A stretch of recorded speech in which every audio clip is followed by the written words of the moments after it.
Assalamualaikum warahmatullahi wabarakatuh. Ila hadratin Nabi Mustafa Rasulullah sallallahu alaihi wasallam wa ala niyati syifa wal barakat wal futuhat sya'unillahi lahumul fatihah. A'udzu billahi minasyaitonir rajim. Bismillahirrahmanirrahim. Alhamdulillahi rabbil alamin arrahmanir rahim maliki yaumiddin. Iyyaka na'budu wa iyyaka nasta'in ihdinas siratal mustaqim صراط الذين أنعمت عليهم غير المغضوب عليهم ولا الضالين.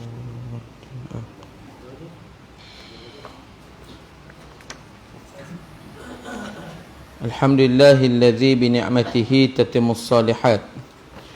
أشهد أن لا إله إلا الله وحده لا شريك له وأشهد أن سيدنا ونبينا محمدا عبده ورسوله.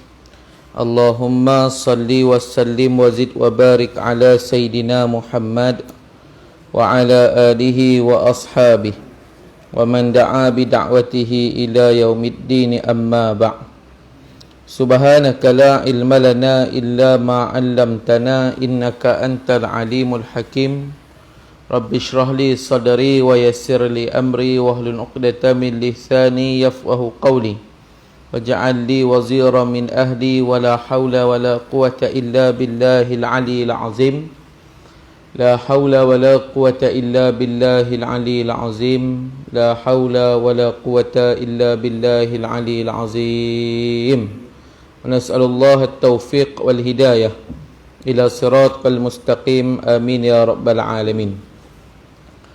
Alhamdulillah, pertama-tamanya bersyukur kepada Allah Subhanahu wa taala pada pagi ini dapat kita sama-sama berada dalam rumah Allah yang mulia ini untuk kita menyambung balik pengajian kita. Dan insya-Allah pada pagi ini kita tengok kitab kita, iaitu berkaitan dengan adab-adab menjadi imam dan adab-adab menjadi makmum. Terlebih tepatnya kita sebut kitab berkenaan dengan adab-adab sembahyang berjemaah. Cumanya kitab dah beli tu, bulan depan ngaji bawa lah. Jangan beli bulan depan tak bawa lah. Tak? Ni pesanan khidmat masyarakat. Selalu orang begitu. Beli mula semua pakat beli. Bawa 100 habis. Kan? Lepas tu tengok esok tinggal Ustaz Osman je bawa. Ingat pesan dia tu. Tak? Saya ni kita nak ubah cara kita ngaji. Ada. Selama ni kita betul kita memang mengaji tiap-tiap malam mengaji. Tapi sebenarnya kita mengaji ke kita dengar orang mengaji? Dengar ni kita tak bawa apa-apa, bawa telinga. Tu dipanggil au mustami'an. Nah. Kita duk perasan kita tu masuk dalam golongan au muta'alliman. Orang yang muta'allim, syarat muta'allim dia mesti mengaji. Mengaji tu mestilah ada kitab. Ada pen, ada buku, kan? Kalau tak pun ada kitab, ada pen, contoh. Ataupun ada kitab. Maknanya itu tanda dia mengaji. Tapi kalau dia kata dia mengaji. Tapi, tak ada apa. Pen tak bawa, buku tak bawa. Itu dia tak panggil mengaji. Dia panggil golongan ketiga, mustami'an. Sekadar dengar. Masa kita nyebut, sekadar pasang telinga. Ya. Dengarlah, dapat juga pahala, bukanlah tak ada pahala pula. Kan? Tapi levelnya tak samalah. Makan cucur udang dekat ke Sherina dengan makan cucur udang beli tepi jalan. Benda yang sama, tapi rega lain-lain. Boleh faham? Kan? Baru ni pergi, kawan saya datang tidur di Kesherina Kuala, dia ngajak jumpa. Pergilah, saya pun tak pernah masuk ni. Sejak dia siap tu, sebab kawan saya tidur situ, saya pun masuk. Saya mengajak minum, waktu tu hujan lebat, minum di bawah ya, di hotel punya restoran. Buka-buka tu duduk tengok apa rasa. Tak ada rasa yang paling murah, semua mahal ke. Nah, sebabkan petang kata jom makan cucur udang lah. 6 ketui ke 8 ketui macam tu, RM14. Nah, dengan cucur udang yang sama kita beli kat luar baru RM5 kot. Tak? Tapi nilainya berbeza-beza walaupun benda yang sama. Betul, ustaz yang sama, tok gurunya sama, mengajinya kitab sama, tempatnya sama. Tapi orang yang bawa kitab lain nilainya, orang yang tak ada kitab lain nilainya. Maksudnya nilai dari sudut pahala ni tak sama. Walaupun dengar benda yang sama. Tak? Sebab kedudukannya tu pun dah berbeza. Kan? Itu sikit lah. Tak? Sebab saya memang kalau ngaji tu seronoknya bila semua ada kitab. Kan? Kita ubahlah. Bukan kata saya je, tok guru lain, ustaz lain pun sama. Usahalah bagi ada kitab. Nah, sebab saya fikir nak jual nak cari nak ngajar hak mahal-mahal, takut kita tak mampu. Cari kitab murah-murah. Nak biar semua boleh merasa. Nak semua boleh beli, semua boleh ngaji, ya. Tapi kalau terlupa jangan tak datang pula, balik pula lah. Aku lupa bawa kitab weh katanya. Lepas tu dia pun balik. Aku tak nak lah tunggu. Kenapa sekarang ustaz marah? Hidak juga, kan. Tapi biarlah bawa. Tapi kalau semua tak bawa, rasa semangat tu kurang sikit lah. Baik. Kita tengok muka surat. Kalau Jawi ni muka surat ketiga. Rumi tak tahu muka surat apa. Sama ikut yang depan sekali. Adab-adab sembahyang berjemaah. Surat apa? Rumi. Rumi 4. Jawi 3. Bismillahirrahmanirrahim. Qala musannifu hafizahullahu ta'ala wa nafa'ana bi'ulumihi fid darain amin ya rabbal alamin. Adab-adab sembahyang berjemaah itu terbahagi kepada 3. Pertama, adab-adab yang terdahulu daripada sembahyang berjemaah. Kedua, adab-adab ketika di dalam sembahyang berjemaah. Ketiga, adab-adab sesudah salam sembahyang berjemaah. Jadi bila kita nak sembahyang berjemaah ni, dia ada 3 tempat. Macam mana ulama membahaskan sunat-sunat dalam sembahyang tu pun ada 3. Sebelum, ketika, selepas. Macam itulah juga sembahyang berjemaah pun ada adab-adabnya sebelum, ketika dan juga selepas. Maka bila mana sebut adab-adab yang sebelum, maka cerita berkaitan dengan perkara yang sebelum sembahyang berjemaah. Apa yang kita kena buat, apa yang kita kena faham, apa yang kita kena lakukan. Boleh ke tidak kami datang, orang tu lah azan, orang tu lah qamat, orang tu lah imam sebagai contoh. Tak? Adakah boleh orang lain azan, orang lain qamat, orang lain imam? Tak? Jadi benda-benda ni kita kena tahu. Tambah dalam konteks kita hari ni, cerita orang nak jadi imam hari ni, baru ni saya duduk sembang di sebuah masjid surau tu, lepas habis ngajar, dia sembang pasal tu imam. Kebetulan waktu tu ada taklimat pengurusi masjid ke apa entah. Pengurusi masjid surau tu, dia merangkap pengurusi masjid. Dia cerita tentang taklimat tu lah. Tentang hukum hakam orang jadi imam. Kesimpulannya dia kata, Ustaz, hari ni nak cari tok imam tu tak susah. Boleh kata setengah-setengah tempat ni berebut pun ada. Ada setengah-setengah tempat susah. Susah tu bukan tak ada orang, ada, tapi sebab mengira. Ngira apa? Demo ada allowance, awak tak ada. Yalah demo yang ada allowance tu je yang jadi imam. Kan? Sebab saya selalu sebut, hari ni orang jadi imam tu ikhlasnya kurang sikit. Bukanlah kata semua masjid itu, tapi sekarang berbeza dengan orang dulu jadi imam. Orang dulu kalau tengok masjid-masjid dulu, tok imam 5 orang, 6 orang. Kenapa? Tak ada allowance. Semua orang sanggup jadi tok imam. Macam kita di surau ni, semua orang nak jadi imam. Kalau kata suruh pun tak ada lemerungut. Tak? Lantik jadi imam surau pun tak datang. Tak ada. Sebab apa? Semua pakat tak ada allowance. Dia jadi imam tu rasa ikhlas tu ada. Tak? Tapi kalau masjid ke ya, tok imam tak datang. Tengok bersungut macam ni. 800 setengah ambil, imam tak bertugas. Hancur dia bunyi ya kan. Betul tak? Hari ni punya sesuatu. Dulu tak. Dulu kawan dia tak datang, kawan dia bertugas Jumaat je. Tapi dia tak ada merongot. Kenapa? Sama-sama tak ada allowance. Dia fikirnya aku dapat pahala lebih, aku untuk imam selalu kan. Atau kata manusia ke ni, dia berbeza-beza lah. Tapi ramai orang nak jadi imam ke ni, ramai. Tapi persediaan nak jadi imam tu buat tak?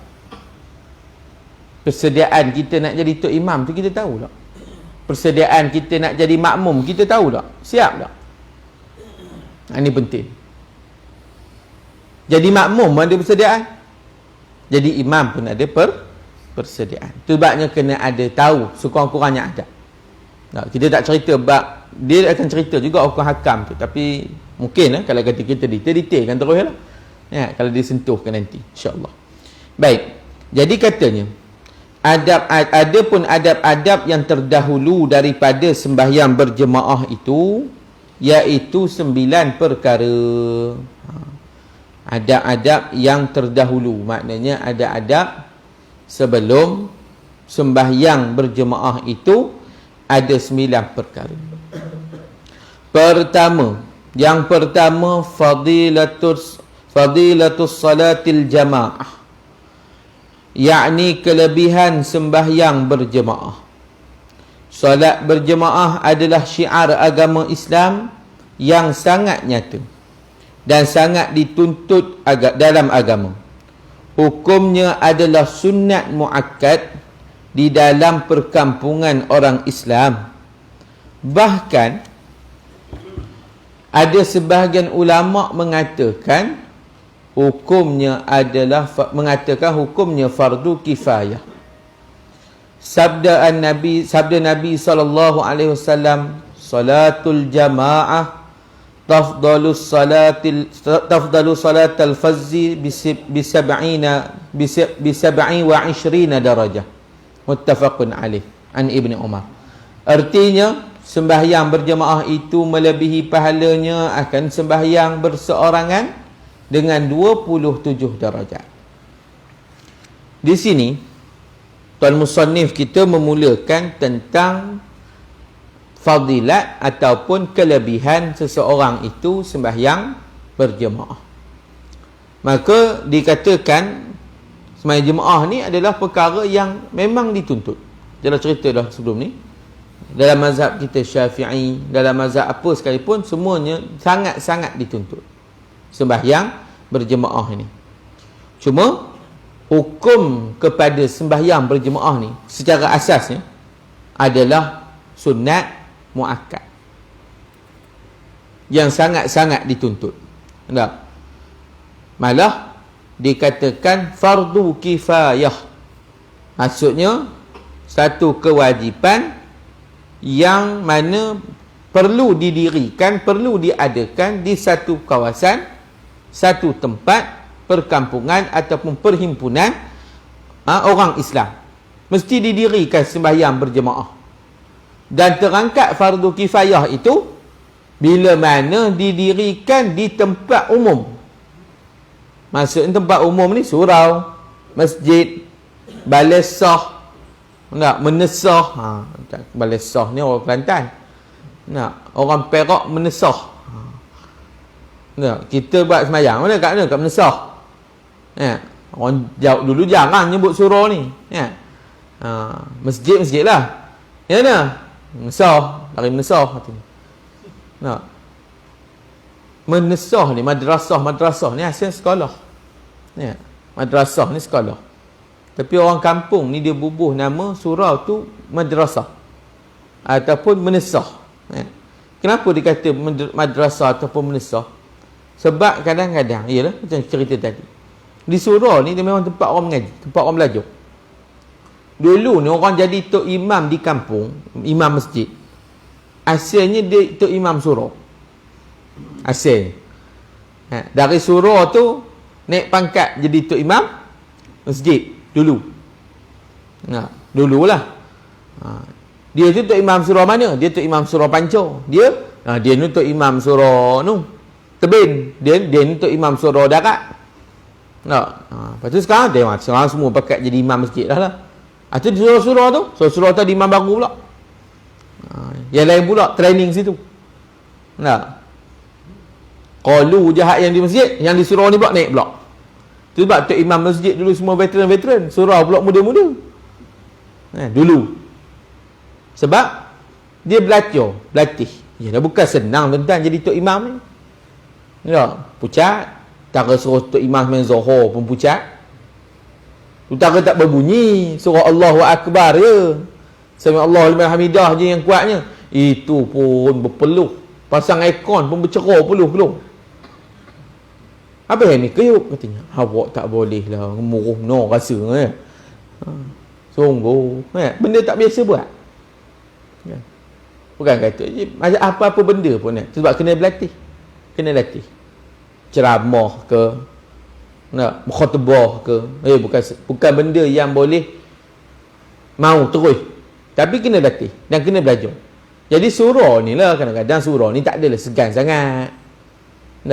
Kawan-kawan kita belaka sebab jadi orang panggil surau tu menesah. Nak latih jadi pengurusi majlis kat surau. Lain-lain orang tahu lah, oi dia tu handai pengurusi majlis tu. Bawa ke tempat lain pula.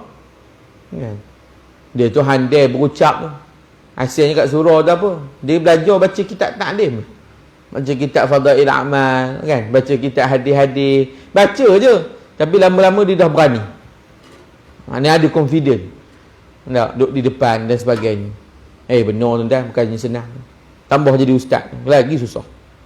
Kita ingat terus-terus lepas habis belajar terus-terus pandai berceramah.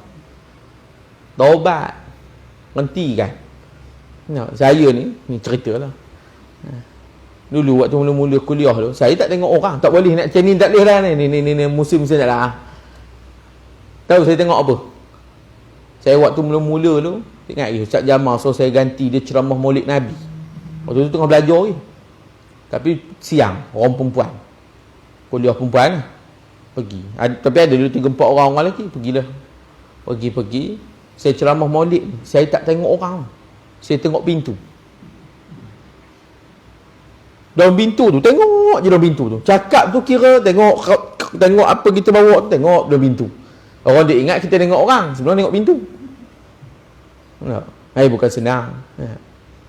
Kita baca khutbah raya, orang tak ramai. Sikit, tahan ni.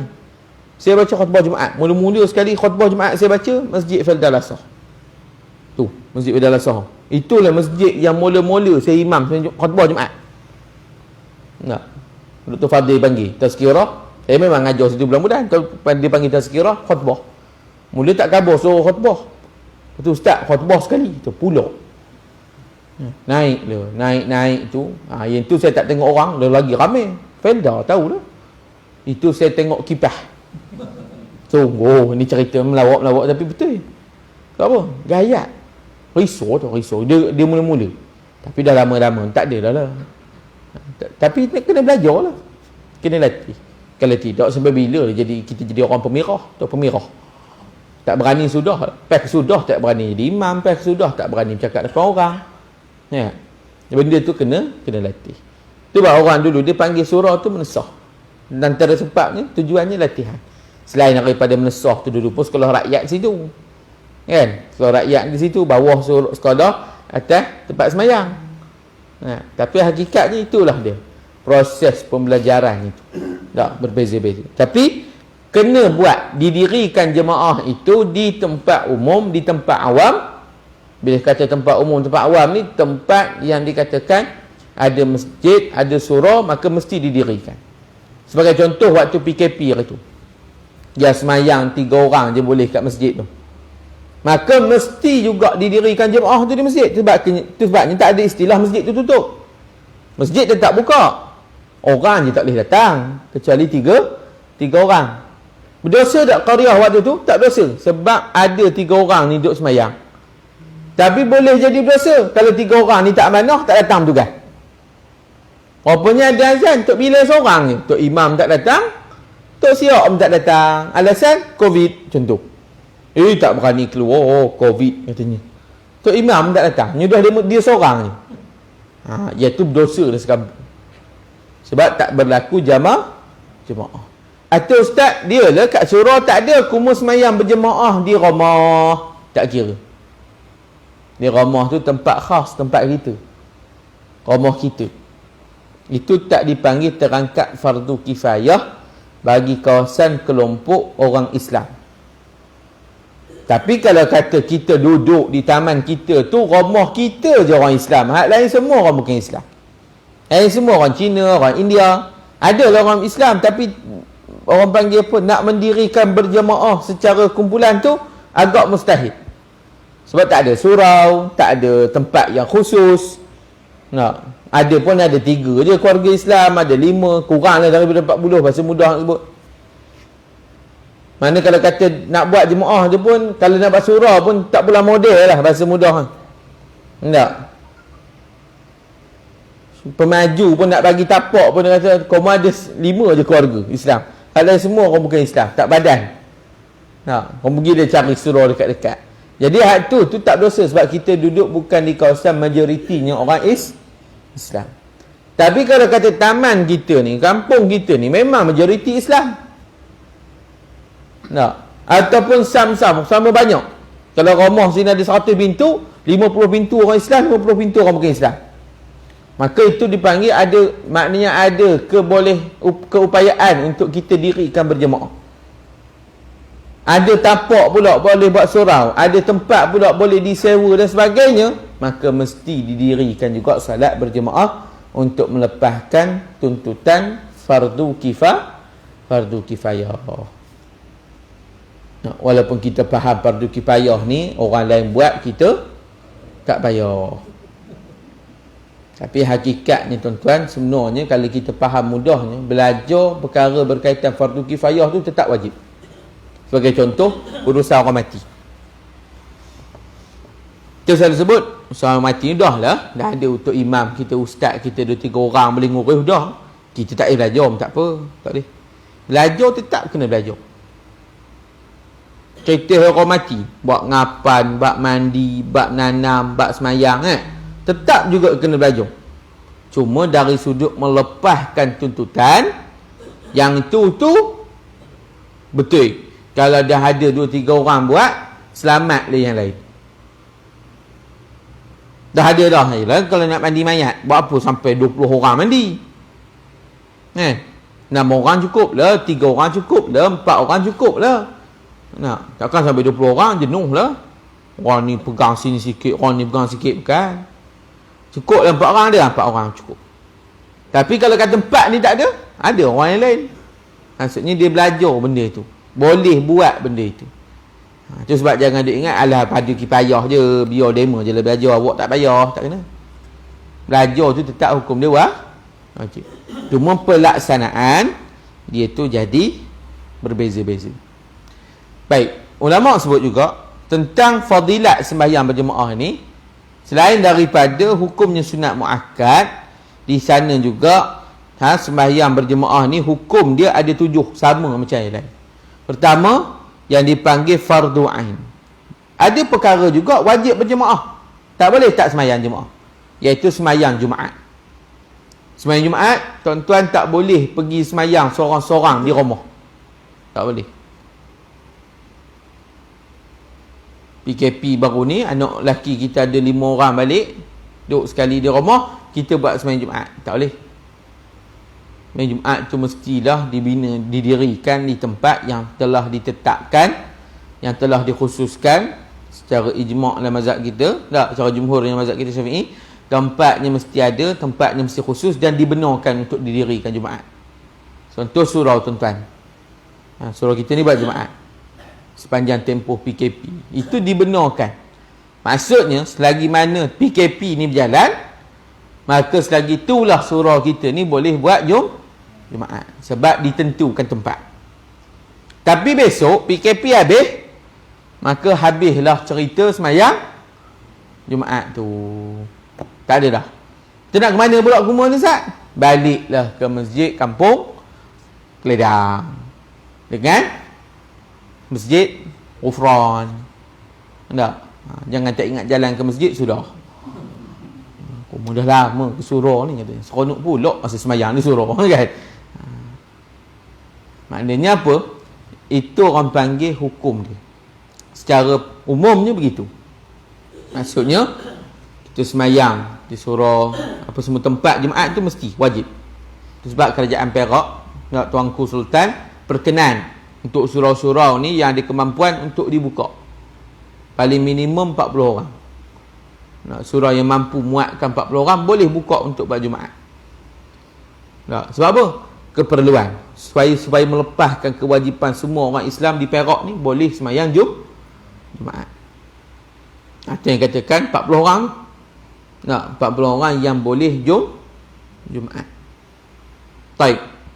Jadi di sini kita faham dah. Okey, 40 orang ni boleh Jumaat. 40 orang ni boleh semayang Jumaat. Selesai. 40 orang. Maka semua orang wajib Jumaat. Tak ada istilah 40 tu. 40 tu melepaskan sahnya Jumaat. Kena faham tu. Dia datang-datang, dia kira-kira dah ada 40, aku balik dah tengok TV. Zahor ada rumah. Tak. Kalau itu kewajipan tu atas tiap-tiap kepala bagi Jumaat. Bagi Jumaat tu atas kita tu wajib atas tiap-tiap kepala. 40 yang bermustautin tu itu melepaskan tuntutan Jumaat. Maksudnya melepaskan sahnya Jumaat. Jumaat tu dikira sah kalau ada 40 orang yang bermustautin. Kalau bagi masjid lah. Masjid kita ni ada 40 orang mustautin. Tapi kalau di masjid tu kira-kira ada 39 je mustautin. Seorang mukim tak terpakai tak? Tetap juga lepas habis Jumaat kena ulang Zohor. Ini cerita bab Jumaat. Itu panjang pula cerita tu. Tapi nak cerita umumnya wajib Jumaat. Hukum sembahyang Jumaat tu hukum dia sembahyang berjemaah. Sembahyang Jumaat tu adalah wajib. Itu sebabnya orang yang tak dapat sembahyang Jumaat 2 rakaat ataupun salah satu daripada 2 rakaat tu dengan imam, maka orang ni tak dapat Jumaat. Dia kena jadi sembahyang Zuhur. Dia datang-datang orang dah iktidal rakaat kedua sembahyang Jumaat, maka dia tak dapat Jumaat. Dia kena jadikan Jumaat dia tu Zuhur. Sebab dia dah habis, dia tak sempat untuk dijadikan diri dia tu sebagai orang yang berserta dengan orang yang sembahyang Jumaat. Itu nanti kita ceritalah bab hukum berkaitan dengan sembahyang Jumaat. Fardu kifayah, sembahyang fardu yang lain. Maknanya ada orang lain buat, selamat ni kita ni. Tak? Tapi sonoknya, afdalnya bila kita faham betapa muakkadnya, dituntutnya, maka kita akan datang sembahyang tu walaupun hukumnya adalah fardu kifayah. Kita tetap datang sebab kita kenangkan sunat muakkad. Dia macam ni tuan-tuan, mudah nak sebut. Sunat-sunat ni walaupun kita sebut sunat buat dapat pahala, tak buat tak mengapa. Itu takrif kita selalu sebut, betul? Pahala buat dapat pahala, tinggal dosa. Wajib buat dapat pahala, tinggal dosa. Sunat buat dapat pahala, tinggal tak ada apa-apa. Harus buat pun tak ada apa-apa, tak buat pun tak ada apa-apa. Makruh tinggal itu disukai, buat tidak berdosa. Haram tinggal dapat pahala, buat dapat dosa. Jadi kalau kita faham takrif secara umum, itu cerita konsepnya pahala. Tapi kalau kita faham sunat tu secara motivasinya, apa dia? Buat dapat pahala, Allah Ta'ala suka, kita rugi kalau tinggal. Macam orang kata macam ni lah. Isilah borang tu, borang air sinar, contoh KWSP kan. Orang kata isilah, mana lah tahu kod-kod dapat rezeki. Makna wajib isilah, tak wajib. Tapi isilah juga, kod-kod dapat. Dapat air malap ustaz. Kat air sinar, air malap tak dapat. Macam mana kan? Bukan rezeki lah. Tapi kalau kata korang dah isi, tak dapat pun tak nyebel sangat. Bayangkan kalau kita dalam surau ni semua pakai isi, kita seorang je tak nak isi. Tengok dia kabur pula waktu orang kawan kata je lah isi. Sekarang kau ke mana tahu kan, untung sabut timbul, untung batu tenggelam. Kok luluh. Tak payah, tentu tak luluh katanya.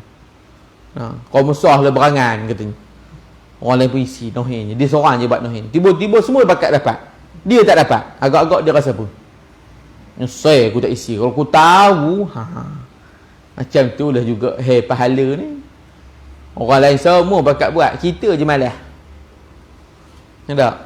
Lepas tu esok kat akhirat, kalau aku tahu lah kopi ni pahalanya, kan dah nyesal tu. Manusia ni bukan nyesal kerana dosa semasa-masa tu. Buat ibadat pun dia menyesal. Kalau aku tahu lah semayang sunat tu boleh syurga macam ni, aku buat lah. Kalau aku tahu lah ba'diyah qabliyah tu kopi ni, aku buat lah. Tapi berapa ramai hari ni dia faham, cukuplah ustaz, cuma datang semayang pun kira besar dah pahala ni dah. Besar rahmat dah kalau cuma datang semayang jemaah ni. Ada. Kan? Ada masjid orang ramai semayang jemaah.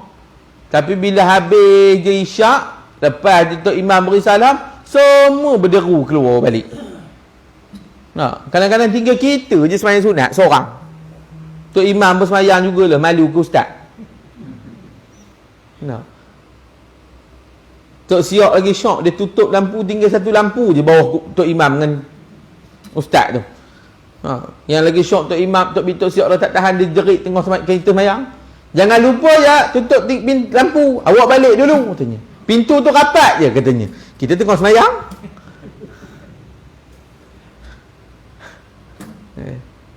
Sebab kita tak nampak pahala tu, sebab kita tinggal je, tak apa. Pahala sunatnya pun katanya. Kan apa Ustaz?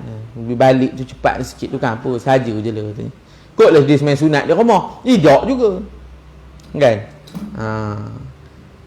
Sebab saya baru ni jumpa Ustaz Man. Dia sebut apa dia? Orang ni bukannya hal, kadang-kadang perangai dengan ku hal.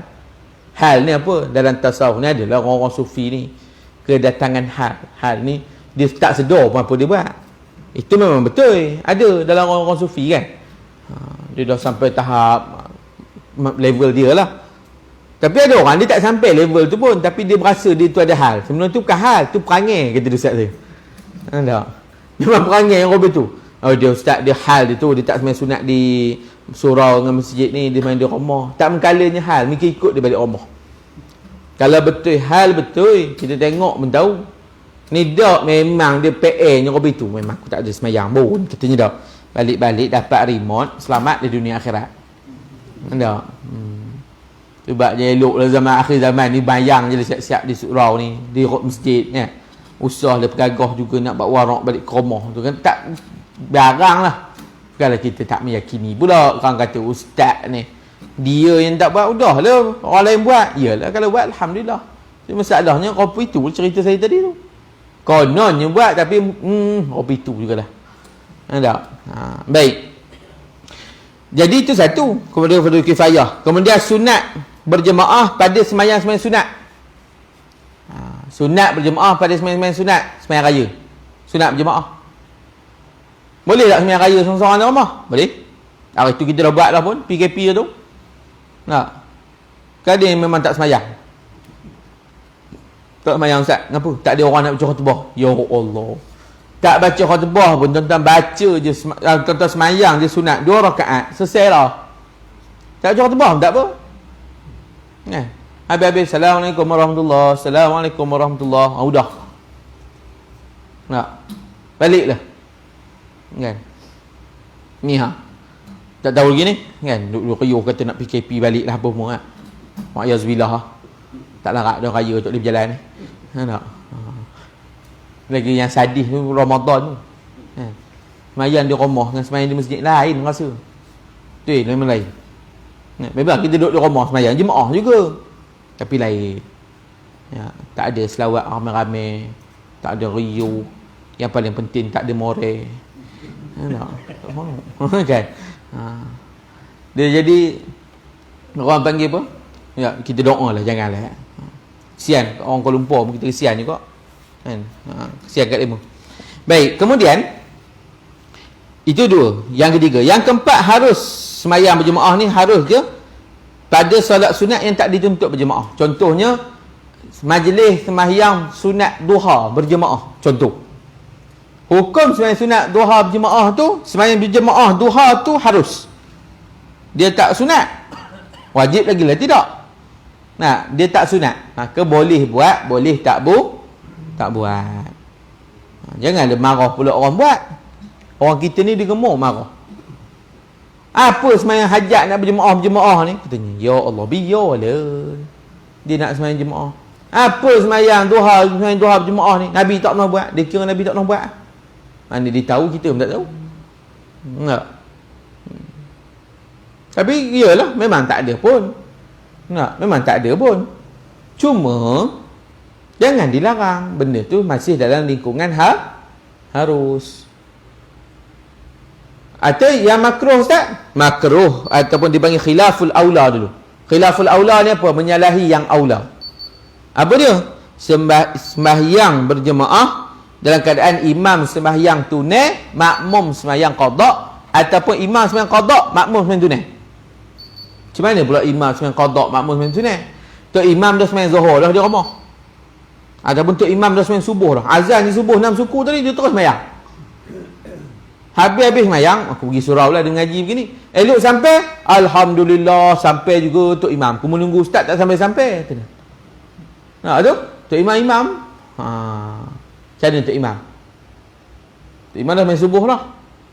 Awak main subuh lah, kau boleh pandai lah. Aku dah semayang di rumah dengan bini aku. Boleh, ulang balik. Ulang tu boleh jadi sunat, boleh jadi semayang tu boleh jadi semayang tu qada.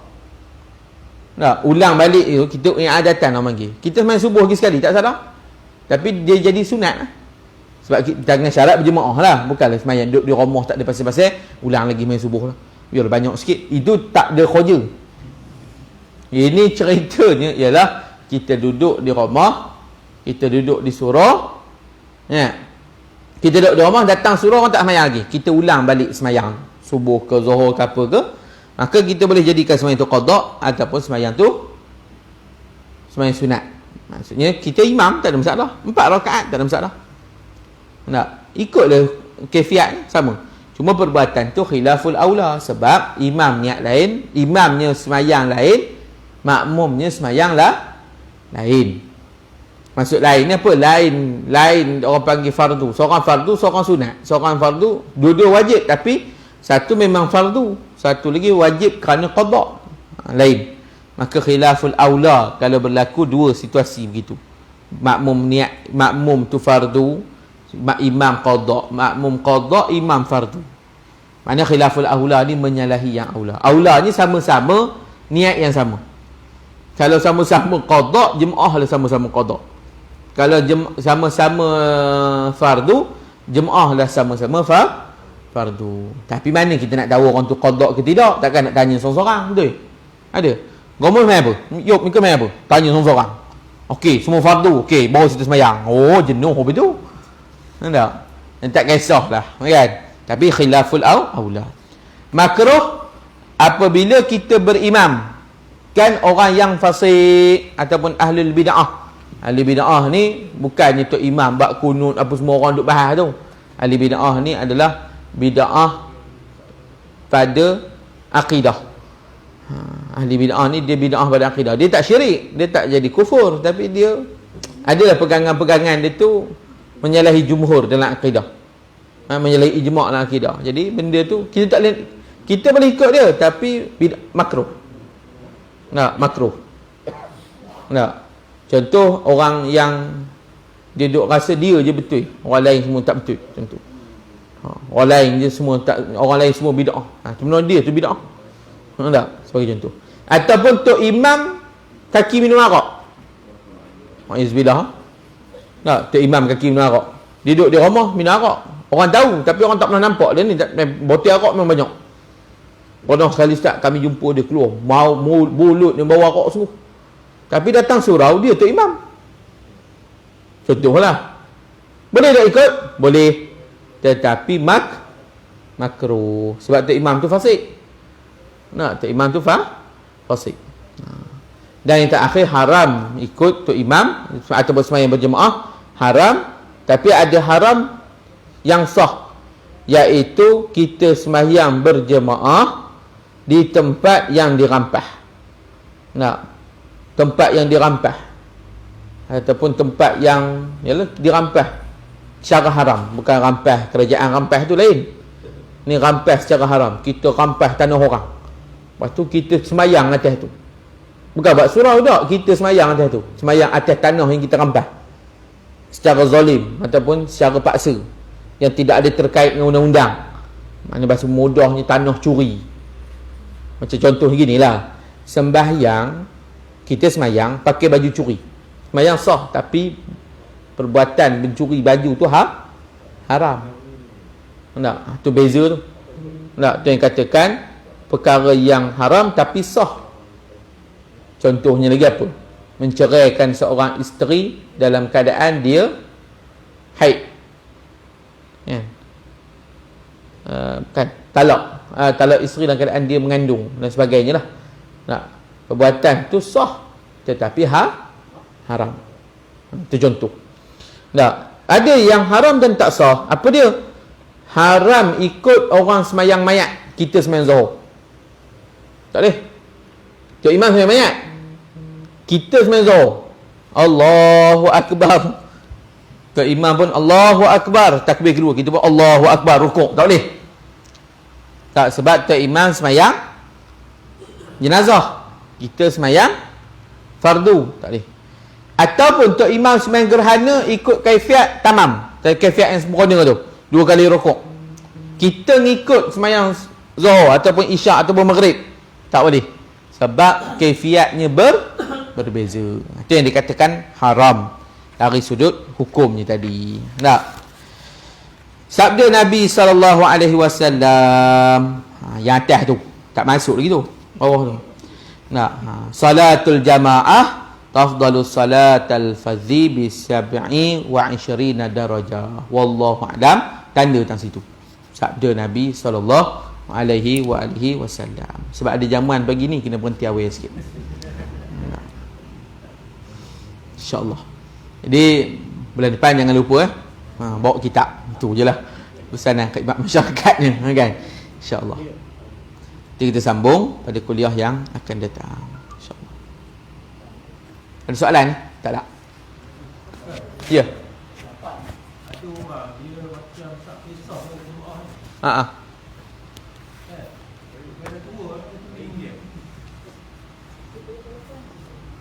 Kemudian dia tak itu sebabnya dia hukum semayang jemaah tu dia tak diberatkan. Sebab katakan sunat muakkad je atas individu pun. Tak. Kurang-kurang hak jemaah paling wajib dia buatlah Jumaat. Tak apalah. Hai yang lain tu serah pada Allah. Mungkin kadang-kadang dia tak, bukanlah kata kita nak memenangkan dia pula. Mungkin kadang-kadang kita kata dia tak semayang jemaah, tapi ada perkara yang lebih aula dia buat. Kenapa dia tak pergi semayang jemaah tu? Contoh, mak dia sakit, ataupun dia jaga anak dia ke apa semua ke, ataupun ada urusan-urusan dan dia terpaksa tak pergi semayang jemaah. Ni sangka baiknya lah. Tak? Ni sangka baik apa ustaz? Orang pergi semayang dia duduk nyiram pokok bunga depan rumah. Itu kalah lah tak. Semayang Jumaat pun kira 2 kali tak datang, sekali datang. Apa? Dia kata 3 kali straight baru jadi babi katanya. Kan ada jenis orang itu kan? Ada. Tak? Waktu PKP orang macam ni yang ribut. Nak jadi apa katanya ustaz? Surau tak boleh pergi, Jumaat tak boleh. Kan? Caring no, dia tak boleh semayang tu kan? Kita orang masjid relax, tak boleh main Jumaat. Oh, kita sejarah. Tak? Rupanya ada juga merasa kita tak boleh semayang Jumaat, diperintah tak boleh semayang, kan? Selalu kita tak semayang Jumaat bukan diperintah tak boleh semayang, dia saja-saja malas, kan? Tapi geng-geng ni yang paling riuh pun, nak jadi apa ni, masjid tak boleh pergi. Walahnya orang pergi ke masjid, dia pergi ke sungai, tempat lain, dia tak nak kabur kat mana, kan? Orang azan asar dia brum lalu kat tepi masjid, masuk pergi ke sungai, ada, kan? Tempat dirahsiakan lah. Tak? Kan? Tapi nak cerita ada. Tapi orang macam ni bila tutup masjid PKP, demo paling riuh. Jumaat pun berkira, satu tak ada, minggu kedua tak ada, minggu ketiga boleh datang balik. Kan? Kan ada jenis orang tu. Jadi ada orang dia memang dia tak datang apa, dia anak dia kecil-kecil, dia tak boleh datang sebab bini nak semayang kok. Kalau datang kot lambat apa semua lah, bini tak semayang pula pun, dia jaga anak dia pun, ada keperluan yang lain. Maka kita pegang sangka baiknya begitu. Terus sampai taubin Ustaz. Mungkinlah ada hal lain kita tak tahu. Tak? Jangan dia tak semayang sudahlah. Ya. Tapi kita janganlah pegang apa itu pula. Ustaz bagi hujah apa ni. Mulai besok aku tak datang lah. Zuhur aku tak datang lah semua. Ada keperluannya lain. Kan? Ini semua nak ngelak belaka tak?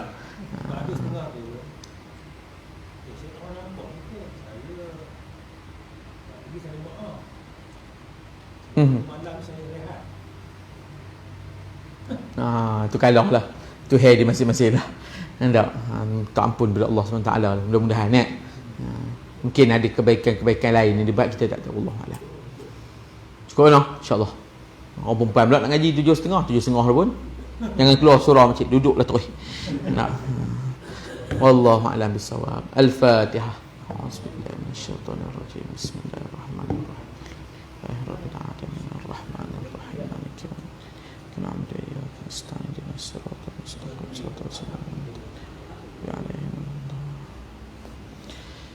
Bismillahirrahmanirrahim. Alhamdulillahirabbil alamin. Wassalatu wassalamu ala asyrafil anbiya'i mursalin wa ala alihi washabbihi ajma'in. Allahumma anfa'na bima 'allimna. Rabbi 'allimna allazi yanfa'una. Rabbi faqihna faqih ahlana. Wa qarrawat lana fid dinina ma'alaqatul unsa wa zakar. Sallallahu ala nabiyina Muhammad wa ala alihi washabbihi wa baraka wasallam. Walhamdulillahirabbil alamin. Taqabbalallahu minkum.